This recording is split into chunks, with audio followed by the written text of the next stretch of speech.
మర్రి golden diamonds ప్రారంభోత్సవ మరియు అక్షయ తృతీయ ప్రత్యేక ఆఫర్ గా VA పై ఫ్లాట్ 25% తగ్గింపు. Marri golden diamonds, Kukatpally, Hyderabad. MMTS రైళ్లలో మహిళలు, పురుషులు సహా అందరికీ ఉచిత ప్రయాణం అందించాలని రాష్ట్ర ప్రభుత్వం నిర్ణయించింది. తెలంగాణ ఆవిర్భావ దినోత్సవం జూన్ 2 నుంచి ఈ పథకాన్ని అమలు చేసేందుకు సిద్దమవుతోంది. దీనివల్ల హైదరాబాద్లో పెరిగిపోతున్న ట్రాఫిక్ రద్దీ, కాలుష్య సమస్యలకు చెక్ పెట్టడం, ప్రజా రవాణా ప్రోత్సహించినట్లవుతుందని సర్కార్ అంచనా వేస్తోంది. MMTS ఉచిత ప్రయాణ పథకానికి ముఖ్యమంత్రి రేవంత్ రెడ్డి పచ్చజెండా ఊపారు.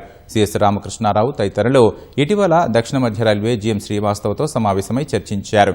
జూన్ 2 నుంచి ఏడాది పాటు ఈ పథకాన్ని అమలు చేయాలని భావిస్తున్న రాష్ట్ర ప్రభుత్వం ఫలితాన్ని బట్టి కొనసాగింపుపై నిర్ణయం తీసుకోవాలని యోచిస్తోంది.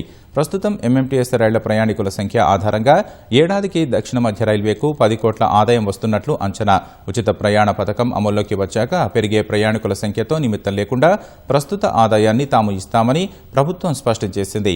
ప్రభుత్వం పంపిన ముసాయిదా MOUను పరిశీలించి రైల్వే బోర్డు అనుమతి తీసుకుంటామని దక్షిణ మధ్య రైల్వే తెలిపింది.